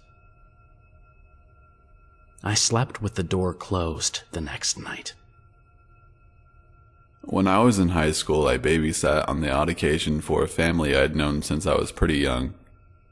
They were great, really laid back, and it was the easiest babysitting job in the world because the kids would usually be in bed before I got there and always slept really well. It had been about a year since I'd babysat for them. In that time, they'd had a new baby who was about 6 months old. So on this occasion, it was me, 3 kids downstairs, and 1 baby sleeping upstairs. I should really mention before anything that their house was completely amazing. It wasn't the flashiest, but it was huge, and although it wasn't a suburban street, it was positioned on a hill, so from the master bedroom upstairs you could look out over the whole city. They had tons of CDs, which back then was really exciting for me. The kitchen was always full and the whole place was decorated like a gallery. Amazing art, brilliantly designed and really spacious, that sort of thing. They always had interesting stuff around too. That night I noticed in the front room amongst the kids and stuff there was a fake samurai sword. I remember laughing at it, thinking it looked too real to be a toy, and waving it around a bit. It didn't surprise me. They were interesting people and I was always finding things I liked. The layout of the house was cool too. The front door opened almost directly into the living room, and off to the side we had the 2 kids' bedrooms and then a staircase leading to upstairs to the parents' bedroom. The living room was fantastic, with giant windows overlooking the front garden and almost the entire street. The middle part of the house was completely open plan, with the kitchen and dining room spread out for what seemed like miles. Near the back of the house they even had a small study which was more like a reading nook. From memory it was just an armchair and 2 walls of books. That part is important because the night this happened, that's where I was hanging out. I'd been dropped off by my parents around 8:30 and the mom and dad left soon after, telling me the kids were fast asleep and that if I had any problems with the baby I could wake their eldest daughter who was good at settling him and would help me if I needed it. I remember being comforted by that because I knew virtually nothing about babies. I didn't need to, in the end, because the kids slept fine. But the important thing is, I felt safe, at ease. They told me they would be back around 1 a.m. and to call if I needed anything. I wasn't worried. I'd done this countless times before, and even though it was a cold night with harsh wind, I knew this house. I knew the kids would sleep. I knew nothing would happen. I felt completely at home. I felt so safe, actually, that when I had trouble locking the screen door after they'd gone, I didn't stress too much about it. I thought maybe it was jammed or something. I didn't have a key to the front door, and usually the screen door shut just fine. They lived in a good neighborhood, though, and it didn't occur to me at the time that it was anything to worry about. I quickly forgot about it and went to the study to read after quickly peeking on the kids. I lost track of time for a while. I didn't have a mobile phone when I was 16, and there was no clock in the reading nook. I was totally lost in a book, and before I knew it, a couple of hours had gone by. But it wasn't realizing the time that woke me from my reading stupor. It was nothing at all, and that's what was so frightening. I'd been deep in the book, and then all of a sudden looked up and felt such a sense of dread. Suddenly, everything seemed more quiet. Then I heard the wind, and unease and fear washed over me. So much that I felt reluctant to move. I didn't understand. I thought to myself, this is ridiculous. I thought as I stared at the books on the walls that maybe I'd just been sitting too long. So I got up and slowly wandered into the kitchen with the intent of looking or checking on the kids and then maybe watching some TV. The front living room was in darkness, and as I stepped into it on my way to the bedroom, something stopped me dead in my tracks. With the light of the kitchen illuminating me from behind, I stood frozen, paralyzed by the sight of a man standing on the front garden. He didn't move, and I didn't either. I could see that he had shut the garden gate behind him, and from his position in the garden it was clear he'd been walking towards the front door. The front door that was unlocked. I didn't know what to do. A million thoughts overwhelmed me. I had no weapon, the door was open, I couldn't get to the kids downstairs and the baby upstairs at the same time. He was huge and I was small. I was lit and he was in darkness. Dressed in all black, I've never seen anything more terrifying in my life.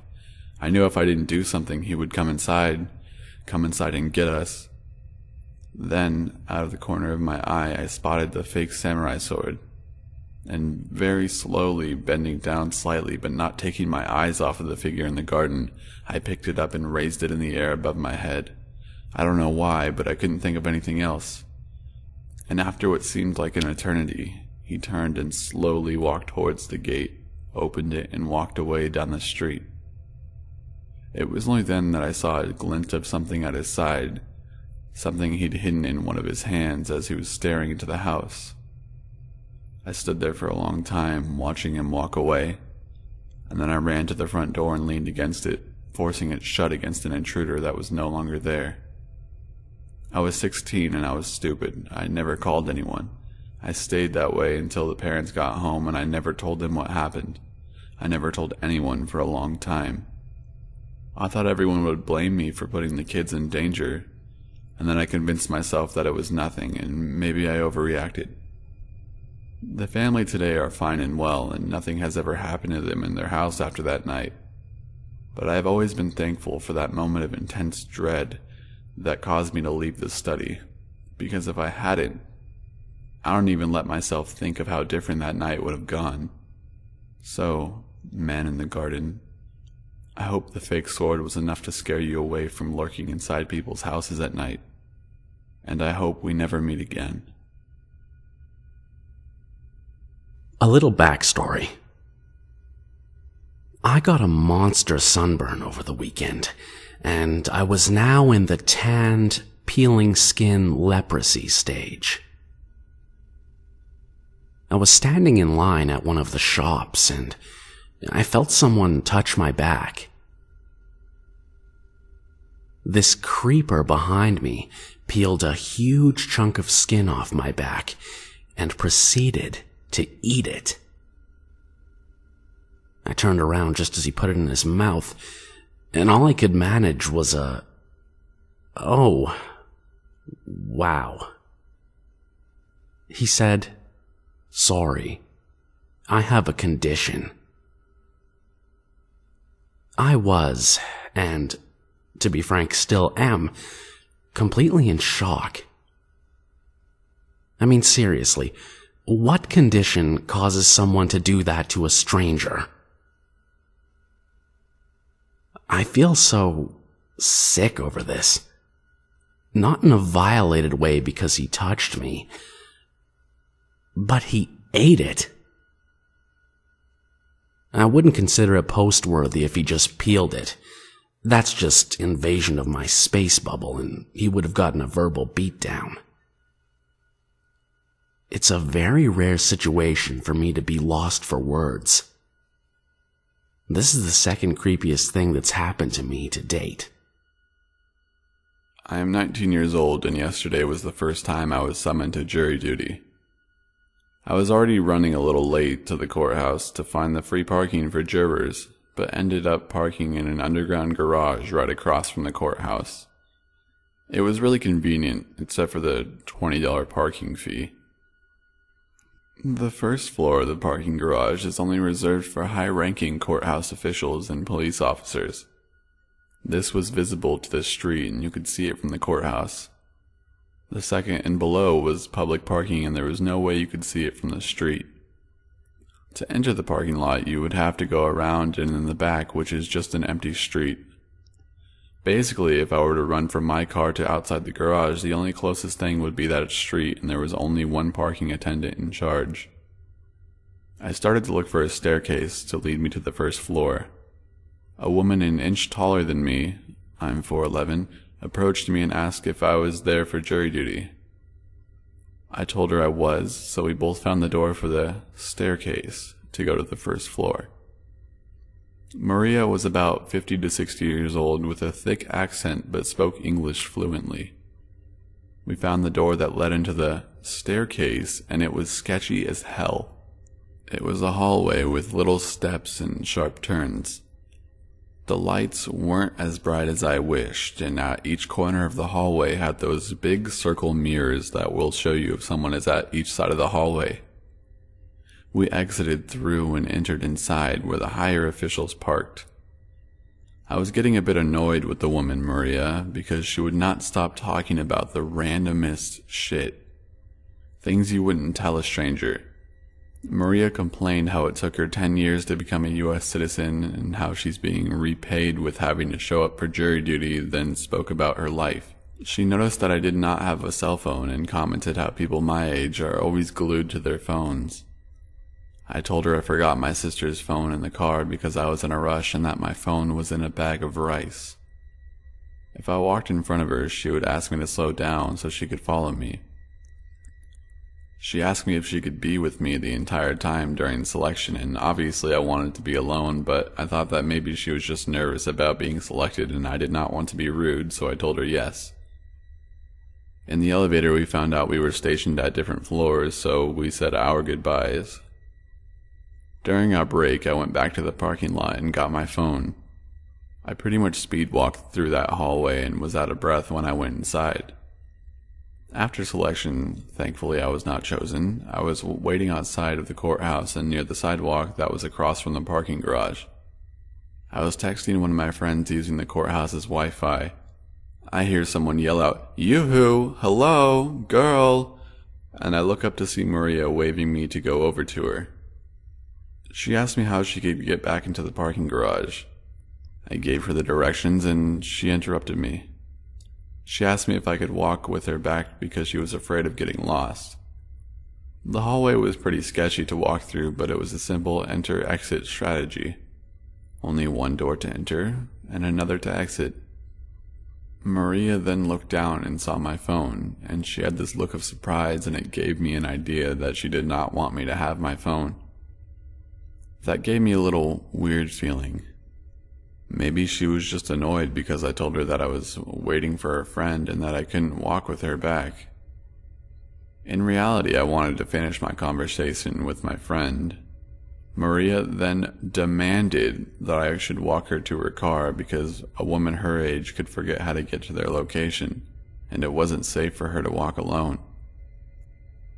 I was really annoyed at her demand and noted that there were police officers right across from us and they would be happy to walk her, and then she frowned at me and left. After 10 minutes, I decided to walk back into the parking garage. I was waiting to cross the pedestrian stoplight and I saw a beat-up looking van exit from the parking garage, and in the passenger side was Maria.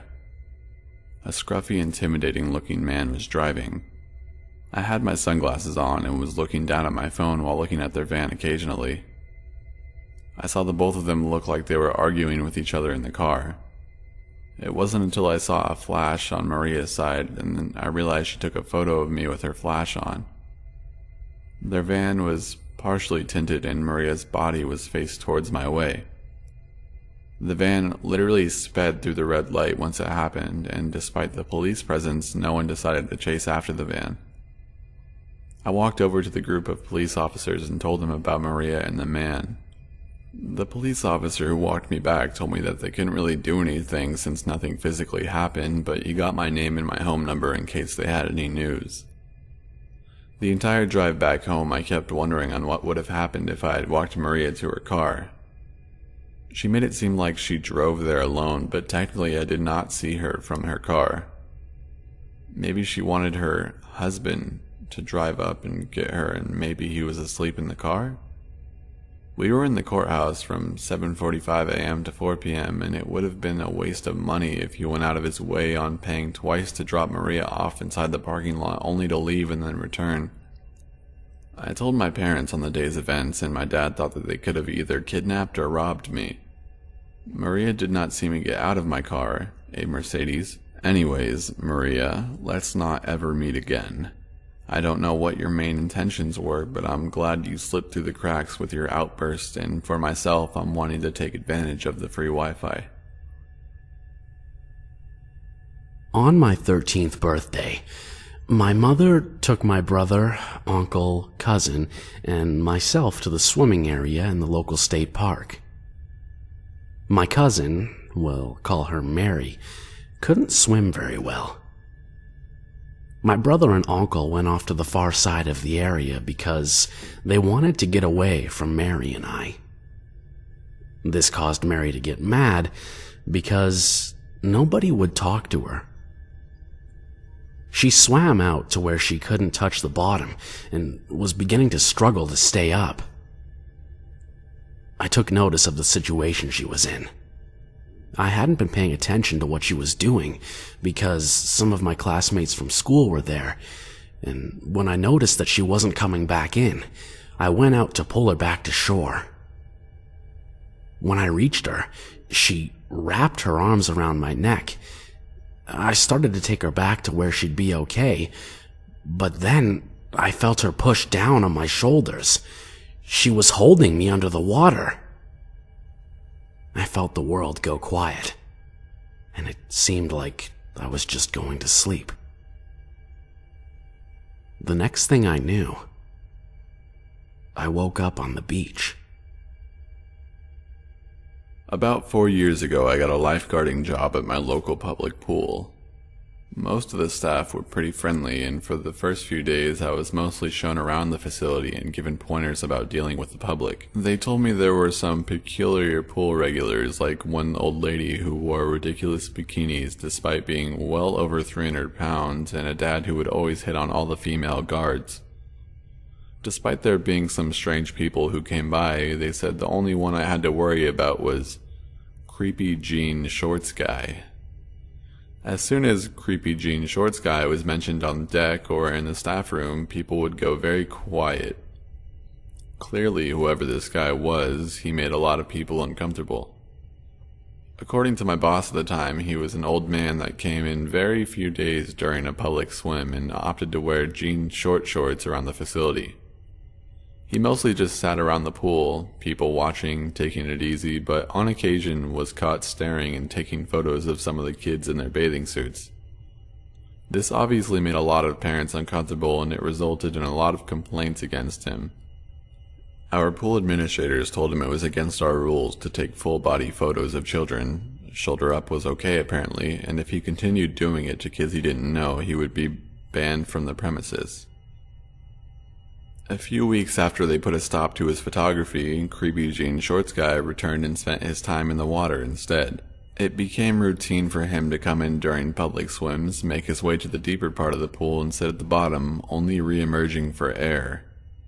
For weeks he came in just to sit at the bottom of the pool for hours on end, which still weirded people out, but he wasn't technically breaking any rules. He was passed off as an old man who was either practicing breathing control or just enjoying the water. To be fair, it can be peaceful down there. It wasn't until a mother came in to complain that anyone questioned his motives. She dragged her son into our staff room and demanded to talk to the manager about the man staring at her boy. After she calmed down a bit, she said she had seen an old man sitting at the bottom of the pool staring up at all the children swimming above him. It had made both her and her son uncomfortable, and she told us she wouldn't let her son swim again until the old man left. When she left, everyone in the staff room looked at each other, knowing exactly what man she was talking about. Our boss, who by this point had enough of Creepy Jean Shorts Guy, opted to call the police instead of just kicking him out of the pool again. During my next shift, I made sure to scan the pool for Creepy Jean Shorts Guy to see if he had the guts to try and come back after everything that had happened. Thankfully, I didn't see him. Part of me even felt a little guilty. Maybe he didn't mean any harm. Maybe he was just a little strange or mentally ill. My guilt was short-lived. When my break came around, I made my way into the staff room and saw everyone in there was in an uproar. I asked another guard, a girl I came to be friends with, what the fuss was about. "You won't believe this," she said. "Remember creepy jean shorts guy? The police found child pornography on his computer." I couldn't say I was surprised, but it was still shocking.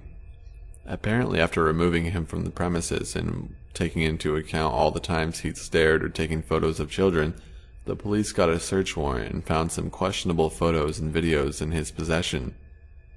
On top of that, he still had all the photos he'd taken of kids at our pool, which turned out to be in the hundreds. And he had confessed to the police that he liked to sit at the bottom to get a good view of the kids swimming above him. To this day, it was one of the creepiest things I've ever experienced. I'm not sure if he ever faced jail time, but he certainly never came back to the pool. So, creepy jean shorts guy, let's not meet. My freshman year of college, I lived in the oldest, grossest dorms on campus. We were settled right in front of the train tracks and right next to a busy city street.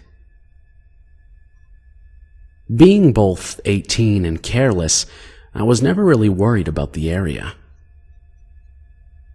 I figured we were safe enough with our locked gates and entryways. As is customary with many older dorm rooms, our floor had to share one huge bathroom. We had small, dimly lit shower stalls covered by a thin plastic curtain. There were 8 shower stalls in total, 4 on each wall, facing each other. One late morning, I was taking my shower when I heard rustling coming from a stall across from mine. I wasn't really friends with anyone in my dorm yet, so I didn't say anything. It got really quiet for a few minutes. Then the rustling started again, but nobody had started their shower. I started to rush through my shower thinking there were mice or roaches in the bathroom making those noises. As I'm rinsing my hair, I get a peek through the crack between my shower curtain and the tiled wall. And I see what's been rustling around in the shower caddy corner to mine. I screamed loud enough to be heard throughout the entire floor. There had been a homeless man jerking off on the floor of the shower stall, peeking at me through the edges of the curtain. He ran out of the bathroom and dorm before anybody there could get a hold of him. Police were called and he was detained, and I never heard much more besides the fact that they caught him near the train tracks. Needless to say, I didn't live in the ghetto dorm for the entire school year. Second semester, I was out of there, and the following year, the entire building was torn down. Hi everyone. I'm a 24-year-old female working as an administrative assistant to a criminal defense attorney here in DC. In addition to working on his administrative work, I also do personal errands from him. Everything from getting groceries to mailings to taking his vehicle to be serviced, etc. About a month ago, I ran to the grocery store to pick up water for him. Just as I was about to leave, I was approached by a man in his 30s who wanted to take a look at my tattoos. I have a full right sleeve, and I'm always asked about what they represent and symbolize. In addition to my full-time job, I work a second job interacting with pit bulls and other aggressive breeds. My tattoos are of roses and a sun which symbolizes a pit bull. They are essentially in homage to the dogs who have passed on. This guy is amazed at my arm and says, "You pierce your skin for dogs? Impressive." Thanks in part to Redditors and their Let's Not Meet stories, I have grown accustomed to being aware of my surroundings and generally not speaking to people who seem a bit off. This man was dressed in a classy business suit, hair slicked back. He appeared to be professional, but there was something very sketchy about him. Not sure if it was intuition or something else. Anyway, he proceeds to follow me to my car and asks me if I would please accompany him on his walk with his Siberian Husky. Right now. I love all dogs, but not this guy. I say no, I don't live around here. This is a lie. He asks for my name. I say, Abigail. This is a lie. He then asks me if I will have coffee at Starbucks with him. I say, no, I have work. Truth. Plus, I just didn't want to talk to him. He says, okay, walks to his car and drives off toward the stoplight. Seconds later, I see him reverse and drive up to where the trunk of my car is. He has a cell phone out and stays there for a minute taking photos of me and my car's back license plate. Before I can do anything, he speeds off. 3 days later, I am leaving work. My office building has an underground parking garage where there is ample and free parking. Approaching my vehicle, I get my keys out, look to the side, and I'm shocked at what I see. The same man is in his car next to mine with a sinister smile etched to his face. I will never forget that look. He rolls down his window and asks me once again to walk his dog. I tell him to fuck off and get out. He starts his car, reverses, and exits the garage. At this point, my heart is racing and I am terrified. How did he know where I work? I try to brush it off, thinking this guy is a douchebag and just playing games, but the image of his smile never leaves me. 2 days later, I received a package in the mail which was addressed by my full and real name, but had no return name or address. In it is a stuffed animal, a Siberian Husky, as well as a box of chocolates. There is also a letter, well, a poem more like it. It reads, I asked God for a flower, he gave me a bouquet. I asked God for a minute, he gave me a day. I asked God for true love, he gave me that too. I asked God for an angel, he gave me you. It then read, I expect a response in 24 hours, please. I showed the poem to my brother the next day and he joked about me having a secret admirer. It wasn't a secret because I pretty much knew who sent it. Paranoia is kicking in. He calls me over 40 times a day from unknown and blocked numbers. I have no idea how he even got my number. He leaves voicemails proclaiming his love for me and has threatened me numerous times saying how I will have his babies and that we will be together in heaven for eternity surrounded by dogs. He also shows up outside my work and I have seen his vehicle parked near my house several times. I have contacted the police and they are attempting to trace his calls, but nothing can be done. I don't even know his name. Lately, I've been sleeping, or attempting to, with my father's rifle under my pillow, and I am not afraid to use it if someone persists on hurting me. However, I am still very scared, and hate having to look over my shoulder everywhere I go. Here's a story I've told before. When I was around 6 or 7 years old, my uncle, who had just visited from the Philippines, showed us a doll that sang the Itsy Bitsy Spider when you pressed a button on her hand. He bought it with the intention that one of my female cousins might want it. But in all honesty, we all thought the doll was creepy, especially since it sang the song in a slow, ominous manner. Not knowing what to do with it, we took out the batteries and threw it back in the box that my uncle had put it in. Right after we left the room, all we heard was a muffled, "The itsy bitsy spider climbed up the water spout. Down came the rain and washed the spider out." The doll was singing without fucking batteries. No one was in the room at the time, which means no one could have replaced the batteries, nor pressed the button on her hand. And yeah, I'm now aware that residual charge is most likely the culprit. Nonetheless, I still want to give a big fuck you to capacitors for traumatizing me as a kid. My dad was out for a job interview, so me and my sister had the place to ourselves for about 2 hours. I watched TV downstairs and went outside, and when I went back in, I left the door unlocked for my dad since it was getting close to the time he said he'd be home. I went upstairs and hung out with my sister for a while. I heard the front door open and rummaging through cabinets as well.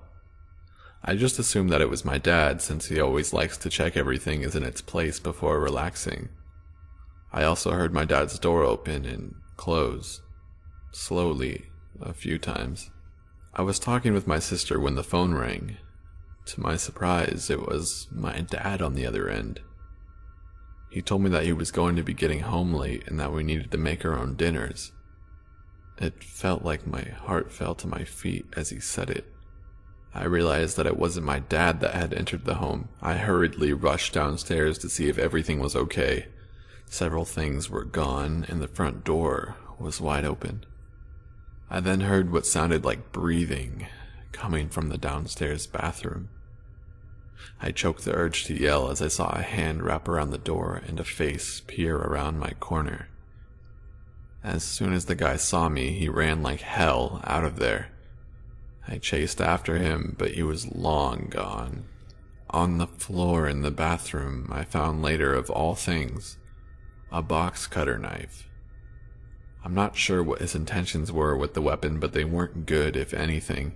I called the police soon after, but they could never find him. My dad always calls now when he's heading home to make sure I know he's gone still. This happened to me just a couple weeks ago. As an electrician, sometimes we're sent into remote locations where the nearest neighbor is half a mile away, and in between there's nothing but trees and field. It was about a 5-hour drive from the shop to the destination, so I was able to sit back and enjoy some creepypasta. Upon arrival, nothing seemed strange considering it was my first time working in this type of area, but not my foreman's. He told me to watch where I step and where I put my hands when working, because out here the bugs and spiders made home almost everywhere. As I would soon find out, that wasn't the only thing to watch out for here. The house was still in an early stage. The drywall had already been placed and painted, so it was our turn to contribute and to go install all the plugs and switches. Anything electrical, really. There was no running power to the house, so the sun was our only source of light.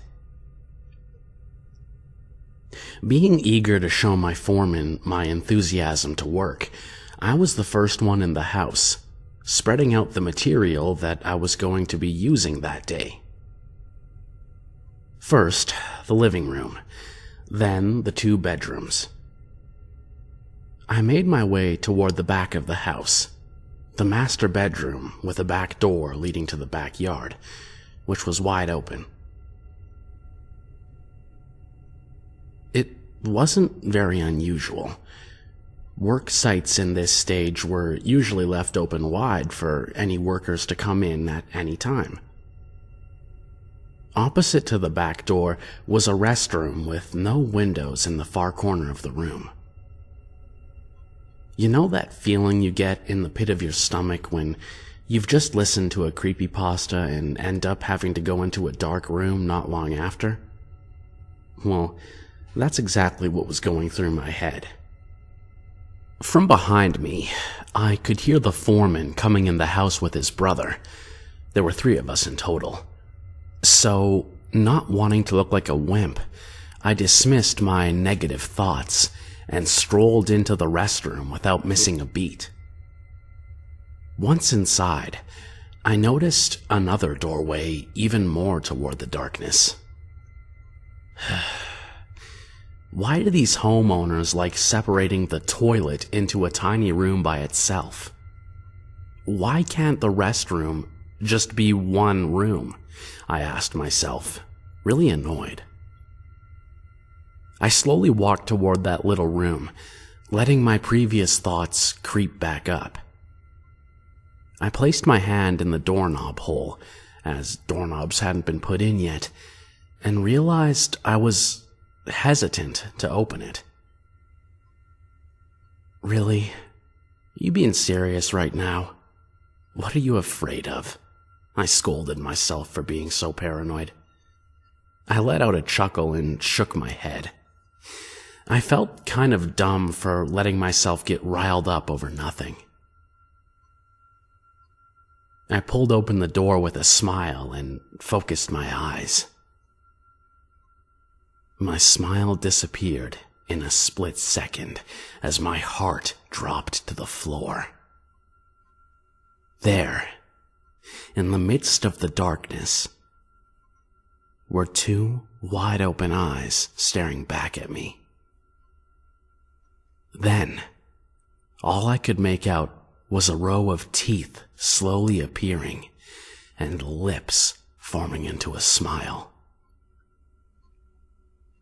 With all my might, I let out a stifling scream and slammed the door as hard as I could. I ran out of the room into the front of the house. The lead man and his brother came in from outside with looks of bewilderment on their faces. "What's going on? Why are you screaming?" But all I could manage was to point and say, "There, over there."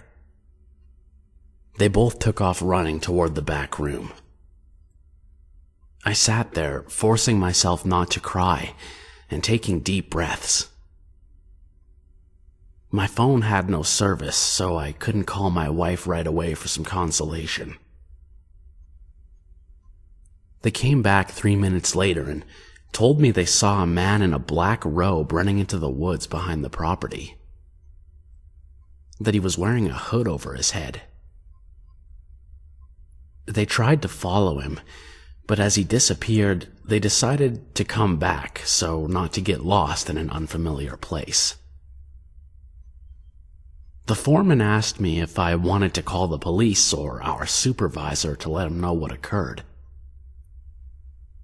I didn't think the police could actually do anything, as the robed man was probably long gone by now. And I didn't want my supervisor to tell us to go back because it would have made driving all the way out here in vain. So I just told him all I needed was some time to calm down and I would be okay. For the rest of the day, I stayed with my coworker, moving together from room to room. Working helped distract me a bit, but I kept my handsaw in my tool belt, just in case. When I was 5 or so, my parents and I moved in with my grandparents for a while because my parents were in the midst of buying a house. We lived in Brampton, Ontario. Looking back, I never thought of myself in danger as a young girl. After all, I lived in Canada, and most Canadians never would really lock their doors at night. Anyways, it was 2001 when this happened. After moving into my grandparents' medium-sized bungalow, I noticed that the houses in this neighborhood were relatively close together. Being young, I loved to go out and explore. I was going to start school soon, and I really wanted to get to know some of the neighborhood kids. I walked outside a week after we moved in, and I saw this girl who lived beside me. She was the same age as me, and she had long black hair, and was also of East Indian descent. I do remember that we were really close as children. During my stay at my grandparents' house, she would introduce me to all the neighborhood kids. We would also go over to each other's houses as well. I distinctively recall her telling me that she had a younger sister who was only 6 months old. Her parents were also really nice to me too, always offering me cookies and treats whenever I would come over every so often. I did not like going to her house much because of the man in her basement. Her family wanted to make some extra cash and had rented their basement to this middle-aged man who was tall, had black hair, and really dark beige skin. I believe he was of South Indian heritage and had just immigrated to Canada 2 years prior. He was stuck out to me as being cruel and scary. Whenever we would play in my driveway, he would watch us. He would always have this creepy smirk on his face whenever we would wear shorts or dresses out. I always felt his eyes on me every time I would bend down to draw on my driveway with chalk. He would even chat with us the odd time while he was drinking his beer on the side porch. I remember him asking me my age, name, and who my parents were. He asked why I moved in with my grandparents and even tried to befriend my dad. My mom, however, did not seem too fond of this guy. My mom, being half white and East Indian, had always been superstitious when it came to people. She always had this gut feeling about people who she thought were malicious or evil. She cautioned me continuously about staying away from this creepy man next door. Me, only being 5, never really took the time to listen to my mom. I just wanted to play with the girl next door, and hanging out with her meant getting used to this creepy guy. One day, in the mid-afternoon, my parents were entertaining guests downstairs in the kitchen. I did not feel like staying home all day in my room, and it was a beautiful summer day, and I just really wanted to get out. So I sneaked out of the house, not telling my parents that I was going outside to play. Some time had passed, and I was across my house on the other side of the street. That was when I saw my mom through the window, frantic, yelling out my name as she opened the front door. I rushed to my mom on the porch, feeling apprehensive about the stern lecture that I was about to receive. That was when my mother bent down, making us eye level as she gave a stern look. She said loudly, "Do not ever leave this house without my permission again, young lady, or else that man over there will kill you and we will never see each other again." I looked over my shoulder as my mom pointed to the neighbor's house. That was when I saw that creepy guy was looking straight at us with a beer in his hand as he was enclosed by a group of friends. They all seemed distracted in conversation except for the creepy guy. I recall vividly of him giving me and my mother the utmost disgusted and seething stare that I had ever seen in my whole life. I felt shivers crawl up my spine when his black eyes connected with mine. It was then that I knew this man had an uncontrollable demon inside of him that could do anything to anyone. After that strange encounter, I hardly ever went outside. My mother knew that tensions were rising between her and the creepy guy, and she advised my father that she would buy a house as soon as possible.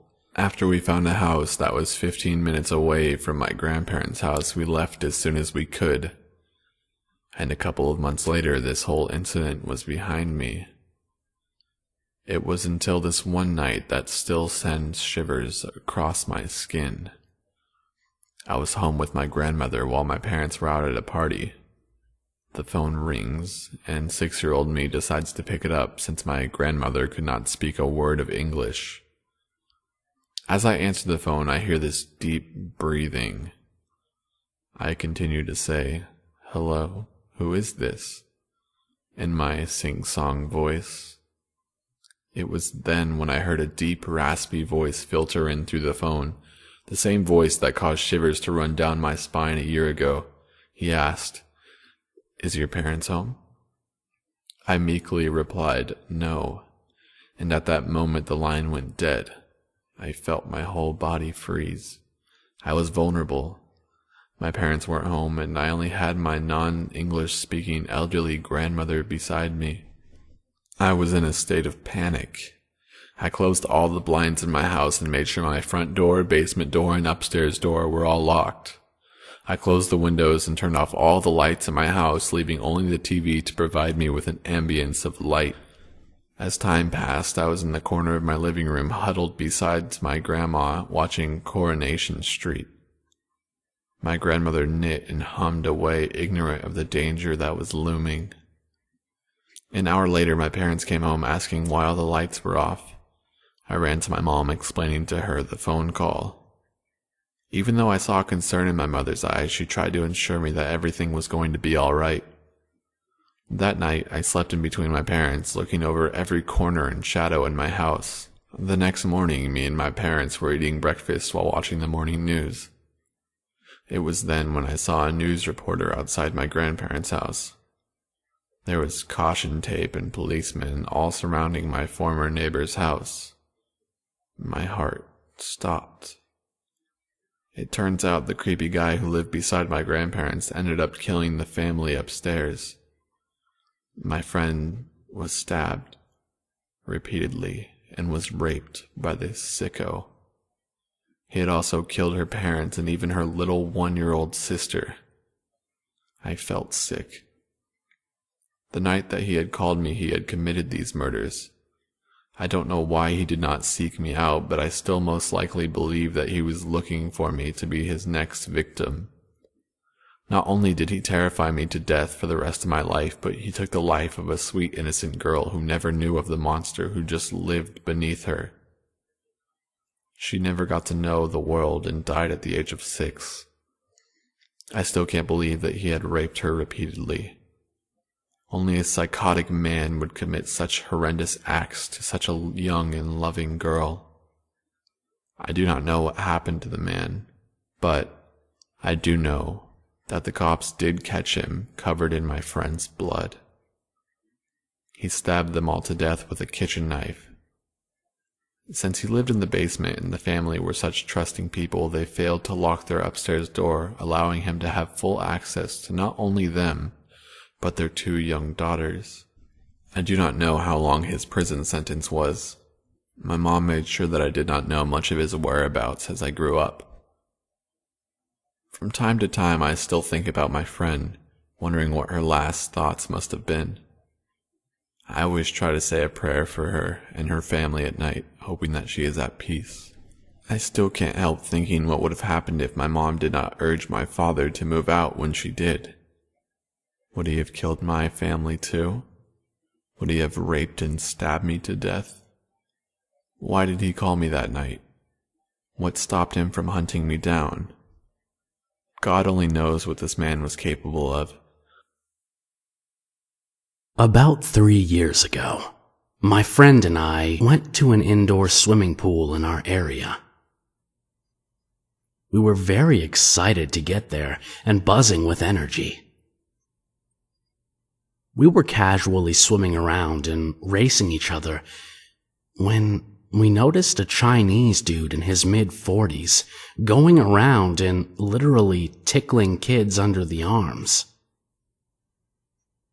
We didn't think anything of it and continued our game until the creep did it to my friend. He freaked out and told a lifeguard, and he got thrown out. So, creepy Chinese tickler, let's not meet again.